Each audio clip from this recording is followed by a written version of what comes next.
Market traders and investors కోసం హైదరాబాద్ లో wealth expo April 4-5 తేదీల్లో జరుగుతుంది. రిజిస్టర్ అవ్వడానికి డిస్క్రిప్షన్ లో ఉన్న లింక్ ని క్లిక్ చేయండి లేదా స్క్రీన్ పై కనిపిస్తున్న నెంబర్ కి కాల్ చేయండి.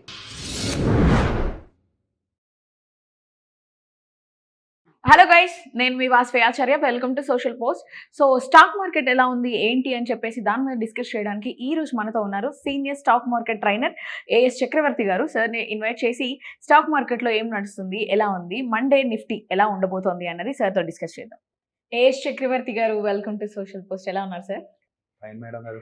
ఓకే, సో మండే నిఫ్టీ 50 మీ అనాలిసిస్ ప్రకారం సపోర్ట్ ఎలా ఉంది అండ్ రెసిస్టెన్సీ ఎలా ఉంది sir? First of all Vasavi Acharya garu, మీకు మీ సోషల్ పోస్ట్ వారికి ధన్యవాదాలు చెప్పుకుంటూ కార్యక్రమం స్టార్ట్ చేద్దాం. మీరు అడగాలనుకున్న ప్రశ్న నాకు అర్థమైంది. ఏంటంటే 23వ తారీఖు, మార్చి 23వ తారీఖు సోమవారం నుంచి ప్రారంభమైనటువంటి వారానికి నిఫ్టీని ఏ విషయాలు ప్రభావితం చేస్తాయి, అదేవిధంగా నిఫ్టీ యొక్క సపోర్ట్స్ రెసిస్టెన్సెస్ ఎలా ఉండబోతున్నాయి అనేది మీరు అడగదలుచుకున్నారు. నాకు క్లారిటీగా అర్థమైంది. ఓకే, చెప్తాను మేడం గారు. మేడం గారు, first of all global issues అంటే జియో పొలిటికల్ వార్ టెన్షన్స్ అనేవి మొట్టమొదటి మేజర్. అది ఫస్ట్ రాబోయే వారాల్లో కూడా entire world, not only Indian stock market, entire world మార్కెట్స్ని ప్రభావితం చేసేది geopolitical tensions. Israel, America, Iran war. So ఇది ఈ అమెరికా, ఇజ్రాయెల్, ఇరాన్ తోటే ఆగిపోవట్లేదు. టోటల్ మిడిల్ ఈస్ట్ కంట్రీస్ మొత్తానికి వ్యాపించేసేసింది. తర్వాత ఇంకోటి one more important latest development జరగబోతుంది అంటే చైనా అనేటువంటిది తైవాన్ చుట్టూ మోహరింపజేసింది. తన నావికా బలాన్ని మొత్తం మోహరింపజేసుకొచ్చింది. అదొకటి. ఇంకోటి ప్రమాదకరమైంది, ఉత్తర కొరియా జపాన్ని కవిస్తోంది. ఉత్తర కొరియా కిమ్. సో ఇవన్నీ ఎటుపోతాయి అనేది చెప్పలేము. అందువల్ల నెక్స్ట్ వారం కూడా ఈ యొక్క వార్ టెన్షన్స్ మార్కెట్ మీద ఖచ్చితంగా ఉంటాయి. వీటన్నిటి బేస్ చేసుకుని మాట్లాడదు. అది first, war tensions, geo political tensions, అదే మేజర్ ఫ్యాక్టర్. ఓకే, రెండోది ఏంటంటే దీనివల్ల ప్రభావితం అతి ముఖ్యమైనది ఏంటంటే క్రూడ్ ఆయిల్ ప్రైసెస్. బిఫోర్ వారు మీకు క్రూడ్ ఆయిల్, బ్రెంట్ క్రూడ్ వచ్చేసరికి $70-72 మీద దగ్గర ఉండేది ఒక బ్యారెల్ ధర. ఒక బ్యారెల్ బ్రెంట్ క్రూడ్ ఆయిల్ ధర $70-72 మధ్య ఉండేది. ఈరోజు రాత్రి అదే బ్రెంట్ క్రూడ్ వచ్చేసరికి బ్యారెలు $106.77 దగ్గర క్లోజ్ అయింది. మళ్ళా చెప్తున్నాను, $106.77 దగ్గర క్లోజ్ అయింది ఒక బ్యారెల్ క్రూడ్ ఆయిల్. మీకు ఇండియన్ ఎకానమీ మీద ఇది ఎంత తీవ్రమైన ప్రభావితం చూపించబోతోందంటే, క్రూడ్ ఆయిల్ $10 పెరిగితే ఇండియన్ ఎకానమీకి అది ఎంత నష్టదాయకం అంటే $12 బిలియన్ ఎఫెక్ట్ ఉంటుంది. అట్లా ఇప్పుడు క్రూడ్ ఆయిల్ ఎంత, $35 పెరిగింది. వారు స్టార్ట్ అయిన దానికి ఈ రోజుకి క్రూడ్ ఆయిల్ పెరిగింది ఎంతంటే $35 పెరిగింది. $35 ఒక $10కే $12 బిలియన్ అంటే మొత్తం మీద రూపాయలు కన్వర్ట్ చేస్తే మీకు ఎంత అవుతుంది అనుకున్నారు? 4 లక్షల కోట్ల రూపాయలు రిఫ్లెక్ట్ అవుతుంది. ఇండియన్ ఎకానమీకి ఎంత బడ్డెన్ అంటే ఇప్పటికే ఫిస్కల్ డెఫిసిట్ 17.20 lakhs crores ఉంది. మన ఫిస్కల్ డెఫిసిట్, వాళ్ళు ఉన్న ఫిస్కల్ డెఫిసిట్ మామూలు ఫిస్కల్ డెఫిసిట్ కాదు. 17.20 లక్షల కోట్ల ఫిస్కల్ డెఫిసిట్లో ఉంది. అది అబోవ్ జీడిపిలో అబోవ్ 4.3% ఉంది. ఇప్పుడు ఈ యొక్క యుద్ధం వల్ల క్రూడ్ ఆయిల్ ధరలు పెరగటం వల్ల మన ఫిస్కల్ డెఫిసిట్ 21 లక్షల కోట్లను దాటిపోతుంది. అంటే జీడిపిలో 5% క్రాస్ చేయబోతోంది. ఇది మామూలు విషయం కాదు. ఎందుకంటే స్టాక్ మార్కెట్లో ఉన్నటువంటి వాళ్ళు చాలా తేలిక తీసుకుంటున్నారు. అతి తీవ్రమైన ప్రభావితం చూపించబోతోంది ఇండియన్ ఎకానమీ మీద. ఇంకోటి అతి ముఖ్యమైనది ఏంటంటే, మనం crude oil still today we are going to import 85% మన అవసరాలకు ఇంపోర్ట్ చేసుకుంటున్నాం. ఒక రోజుకి మనకు క్రూడ్ ఆయిల్ ఎంత అవసరం అంటే 5.5 million barrels crude we need. ఒక రష్యా నుంచి 1.61 million barrels we're going to import. అంటే total is an imported country, crude oil imported country. So ఈ వార్ వల్ల ప్రపంచంలో అన్ని దేశాల కన్నా చాలా గట్టిగా దెబ్బతినేది ఎవరికన్నా మనకే. ఎందుకంటే 146 కోట్ల మంది జనాభా, రోజుకి 5.5 million barrels crude oil we are going to import. 4 లక్షల కోట్లు ఇప్పటికే తేడా వచ్చింది. ఇంకో $10 పెరిగిందంటే ఏందనుకున్నారు? తీసుకెళ్ళేది ఎక్కడికి వెళ్తుంది? ఇప్పటికే రూపాయి డాలర్ విలువ దారుణంగా రూపాయి విలువ పడిపోతుంది. రాత్రి 93 రూపాయల 66 పైసలు క్లోజ్ అయింది. ఆ లెక్కన వేసుకున్నా కూడా 1 బిలియన్ అంటే 9,300 కోట్లు. 9,300 కోట్లు 1 బిలియన్ అంటే $10 రిఫ్లెక్ట్ అవుతే 12 బిలియన్లు అంటే మొత్తం రూపాయలు కలిపి చెప్పాయి. ఎందుకని ఒకేసారి చెప్పేసి 4 లక్షల కోట్లు అని రూపాయలు చెప్తుంది సామాన్యుడికి అర్థమవుతుందని. అందువల్ల ఇండియన్ ఎకానమీ అనేది అదుపు తప్పుతుంది. ఇదే వారు కనుక ఇప్పుడు ఫిబ్రవరి 28వ తారీఖు స్టార్ట్ అయ్యేది వారు. మన వీడియో మాట్లాడుతుంది 21వ తారీఖు, మార్చి 21వ తారీఖు మాట్లాడుతున్నాం. ఖచ్చితంగా 22వ రోజు వారు స్టార్ట్ అయ్యి 22వ రోజు వాటికి. ఈ 22 రోజుల్లోనే మనకు 4 లక్షల కోట్ల రూపాయలు తేడా వస్తుందంటే ఇదే వారు కనుక ఇంకొక 3 వారాలు కంటిన్యూ అయితే 4 వారాలు కంటిన్యూ అయితే you please how it effect on Indian economy. అందువల్ల అంత తేలిగ్గా తీసుకోవద్దు మార్కెట్లో ఉన్నటువంటి వాళ్ళు. నెంబర్ 1 క్రూడ్ ఆయిల్ ఎఫెక్ట్ ఒకటి ఉంటుంది. దీనివల్ల ఇన్ఫ్లేషన్ విపరీతంగా విడిపోతుంది. ఆల్రెడీ ఫిబ్రవరిలో 3.21 ఇన్ఫ్లేషన్ సిపిఐ అంటాం, కన్జ్యూమర్ ప్రైస్ ఇండెక్స్. నా యొక్క అభిప్రాయం ప్రకారం అయితే మీకు సిపిఐ వచ్చేసరికి మార్చిలో 3.80% అబవ్ ఉంటుంది. అసలు మీకు ఏప్రిల్కి వచ్చేసరికి 4% క్రాస్ వెళ్ళిపోతుంది, 4.20 క్రాస్ వెళ్ళిపోతుంది ఇన్ఫ్లేషన్. ఇవన్నీ మార్కెట్ మీద ఇంపాక్ట్ ఉంటాయి. ఒక పక్క క్రూడ్ ఆయిల్ ధర పెరిగిపోతుంది, ఒక పక్క ఇన్ఫ్లేషన్ పెరిగిపోతుంది, ఒక పక్క బ్యాంకు రేట్లు తగ్గే పరిస్థితి లేదు. సో ఫిజికల్ డెఫిసిట్ పెరిగిపోతుంది. ఆల్రెడీ ఇప్పటికే ఇంట్రెస్ట్ పడేది. ఈ సంవత్సరం 17 లక్షల కోట్లు అప్పులు చేయబోతున్నాం. ఇప్పుడు క్రూడ్ ఆయిల్ ధర పెరిగిపోయింది, ఇంకెంత అప్పులు చేయాలి? ఇవన్నీ ఇండియన్ ఎకానమీ మీద చాలా తీవ్రమైన ప్రభావం చూపించబోతున్నాయి. వార్ అనేటువంటి మిడిల్ ఈస్ట్లో ఉన్నటువంటి మీకు అరబ్ కంట్రీస్ అంటే Dubai, United Arab Emirates, Saudi Arabia, Kuwait, Bahrain, ఖతారు, Iran ఇట్లా వాళ్ళకే కాదు, వాళ్ళకి ఒక సెగ తగులితే మనకి ఇంకో రకం నుంచి ఇంకో సెగ తగులుతుంది. మనకు కూడా అతి తీవ్రమైన సెగ మనకు తగులుతుంది. ఇంకొక 3 వారాలు నడవనేది యుద్ధం. భారతదేశానికి ఇది ఎంత పెద్ద సెగ అవుతుందో అర్థం కావట్లేదు ఇండియన్ పబ్లిక్కి. ఒకటి గ్లోబల్ క్యూస్ అని చెప్పాను, నిష్టి ప్రభావితం చేసి. 2 అని చెప్పాను క్రూడ్ ఆయిల్ ప్రైసెస్, ఇన్ఫ్లేషన్ అన్నారు. 3వది వచ్చేది ఫిజికల్ డెఫిసిట్ చెప్పేసేస్తాం. ఫిజికల్ డెఫిసిట్ చాలా తీవ్రంగా ఉండబోతుందని చెప్తున్నాను, పెరుగుతుంది.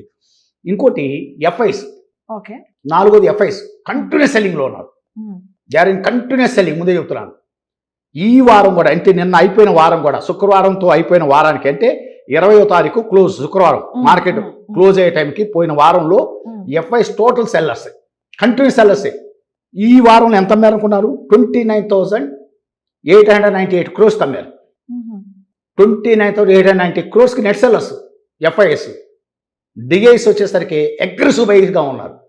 30,642 crores బయస్గా వచ్చారు వాళ్ళు. ఒకటి మటు వాస్తవం చెప్తున్నాను, డిఐస్ అదుపు తెప్పుకుంటున్నారు.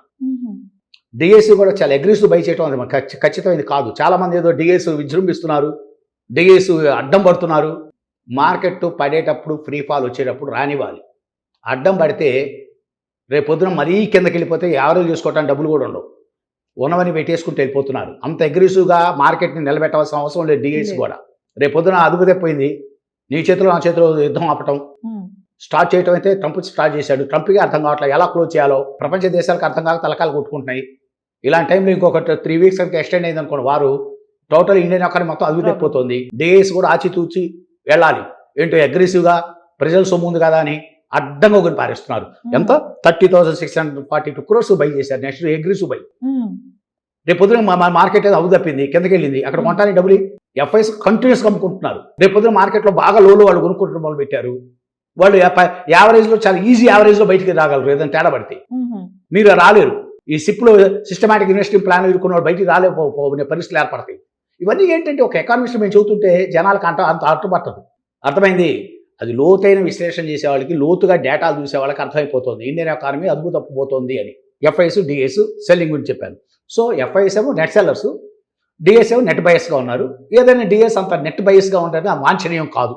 ఈ టైంలో అంత ఖచ్చితమైన అంత దగ్గర బై చేయటం కూడా my personal opinion it's wrong, totally wrong, no doubt.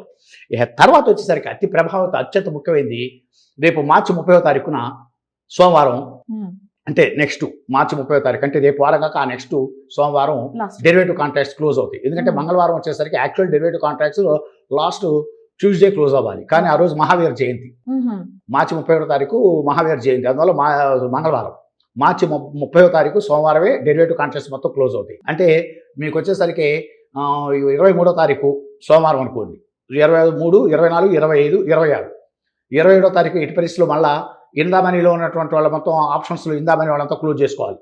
మీకు గురువారం క్లోజ్ చేసేసుకోవాల్సిన పరిస్థితికి వస్తుంది. ఎందుకంటే ఇందామని ఉండకూడదు, ఫ్రైడేకి ముందే క్లోజ్ చేసుకోవాలి, 2 రోజులు ముందే క్లోజ్ చేసుకోవాలి. అందులో వీటన్నిటి ఎఫెక్ట్ కొంత ఒత్తిడి ఉంటుంది. ఈ ఒత్తిళ్ళన్నింటినీ బేస్ చేసుకొని నెక్స్ట్ వీక్ మార్కెట్లో మళ్ళీ చెప్తున్నాను ఇంకొకసారి, మార్కెట్ డెరివేటివ్ మార్కెట్స్ క్లోజ్ అయిపోతున్నాయి.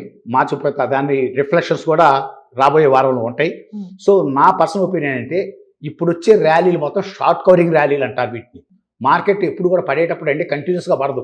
Okay, lower tops lower bottoms, lower tops lower bottoms, lower tops lower బాటమ్స్తో వెళ్తుంటుంది. అంటే పడాలి, లిటిల్ బిట్ పెరగాలి, మళ్ళీ పడాలి, లిటిల్ బిట్ పెరగాలి, మళ్ళీ పడాలి, లిటిల్ బిట్ పెరగాలి. అంటే ఇక్కడ ఏంటి, ప్రతి షార్ట్ కొట్టిన వాళ్ళని కవర్ చేయాలి ఒక దశలో. సో ఇప్పుడు పెరుగుతున్నామని కూడా షార్ట్ కవరింగ్ ర్యాలీస్ అంటారు వాటిని. అందువల్ల అవి పెరుగుతున్నాయి అనుకోని ఉద్దేశంతో ఉండకూడదు ఎవరు కూడా. ఏమాత్రం ఇదన్నీ ఎడ్జి ఛాన్స్. మీకు ఒకవేళ షార్ట్ కవరింగ్ ర్యాలీ వచ్చిందంటే మొన్న వచ్చింది షార్ట్ కవరింగ్ ర్యాలీ ఏంటి, ఎడ్జి ఛాన్స్ తీసుకోవాలి. అంతేగాని మార్కెట్ కరెక్షన్ అయిపోయింది, కొనుగోలు చేసుకోవచ్చు, పక్కన పెట్టుకోవచ్చు, ఇవన్నీ పక్కన పెట్టండి. Anyhow final conclusion what ever maybe, next week కూడా గ్లోబల్ క్యూస్ అంటే పొలిటికల్ టెన్షన్స్ ఒకటి, తర్వాత క్రూడ్ ఆయిల్ ప్రైసెస్ ఒకటి, ఇన్ఫ్లేషన్ ఒకటి, అండ్ రూపీ వాల్యూ ఒకటి, తర్వాత అంటే రూపీ వాల్యూ డిప్రిషియేషన్ ఒకటి, తట్టు ఫిజికల్ డెఫిసిట్ ఒకటి, అండ్ డెరివేటివ్ కాంట్రాక్ట్స్ క్లోజింగ్ ఒకటి, ఎఫ్ఐఎస్ డిఎస్ యాక్టివిటీ, వీటన్నిటిని బేస్ చేసుకొని నిఫ్టీ నెక్స్ట్ వీక్ వచ్చేసరికి సపోర్ట్స్ రెసిస్టెన్సెస్ ఎలా ఉంటాయో డిస్కస్ చేద్దాం. ఫస్ట్ ఆఫ్ ఆల్ మేడం గారు, నిఫ్టీ వచ్చేసరికి నిన్న ఫ్రైడే 20వ తారీఖు ఎక్కడ క్లోజ్ అయిందంటే 23,114.50 అంటే 23,114.50 దగ్గర క్లోజ్ అయింది. నెక్స్ట్ వీక్ ముందు రెసిస్టెన్సెస్ చెప్దాం. ఒకవేళ ఏదైనా షార్ట్ కవరింగ్ ర్యాలీ వస్తే ఎక్కడ దాకా వెళ్తాడు, షార్ట్ కవరింగ్ ఎటువైపు వెళ్తాడు, ఎంతవరకు వెళ్తానికి ఛాన్స్ ఉందో చెప్పుకొని తర్వాత సపోర్ట్లో చెప్పుకుందాం. ముందు రెసిస్టెన్స్ 1, రెసిస్టెన్స్ 2, రెసిస్టెన్స్ 3 చెప్తాను. ఫస్ట్ రెసిస్టెన్స్ వచ్చేసరికి 23,360. ఓకే, రెసిస్టెన్స్ 1 వచ్చేసరికి 23,360.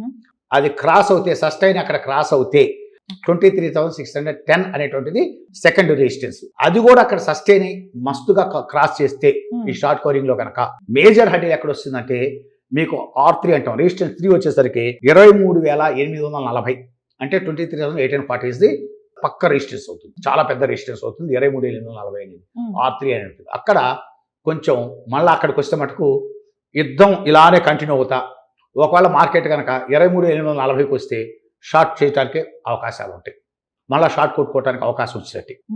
మీకు అర్థమైంది ఇదానే ఈ సినారియో.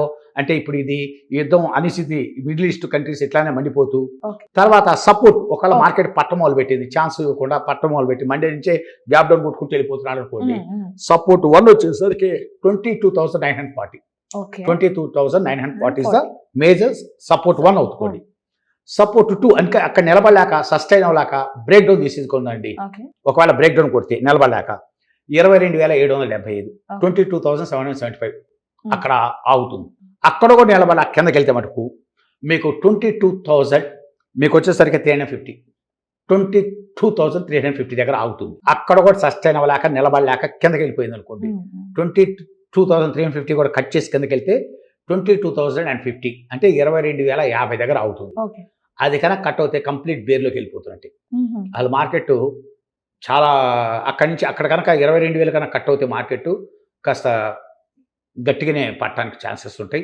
చాలా లాంగ్ పొజిషన్స్ అనేటువంటి వాళ్ళు, లాంగ్ టర్మ్ పొజిషన్స్ ఉన్నవాళ్ళు కూడా కొంచెం ప్యానిక్ అవడానికి ఛాన్సెస్ ఉన్నాయి. అందువల్ల మార్కెట్లో ఆచితూచి వెళ్ళమని చెబుతున్నాను. ఈ వార్ కండిషన్స్ అనేటువంటివి తేలిందాక మార్కెట్లోకి అగ్రెసివ్ బై వెళ్ళి అగ్రెసివ్గా కొనటం అనేటువంటిది అంత మంచిది కాదు. That's my personal opinion. Anyhow Vasavi Acharya garu ఈ అవకాశం కల్పిస్తుంది మీకు, మీ సోషల్ పోస్ట్ ఛానల్ వారికి మరొకసారి ధన్యవాదాలు చెప్పుకుంటూ ఓకే థ్యాంక్ యూ సార్. మీరు కూడా చాలా క్లియర్ అండ్ క్లారిటీగా ఇచ్చారనమాట. మన వాళ్ళకి డెఫినెట్గా అర్థం అయ్యేలాగా చెప్పారనమాట. నేను కూడా వింటున్నాను ఇంకేం చెప్తారు. చాలా ఇంట్రెస్టింగ్ గా ఉంది sir. Thank you so much me time ని మాకు ఇచ్చి చాలా ఇంపార్టెంట్ అండ్ వ్యాలిడ్ పాయింట్స్ మాకు చెప్పినందుకు. Thank you.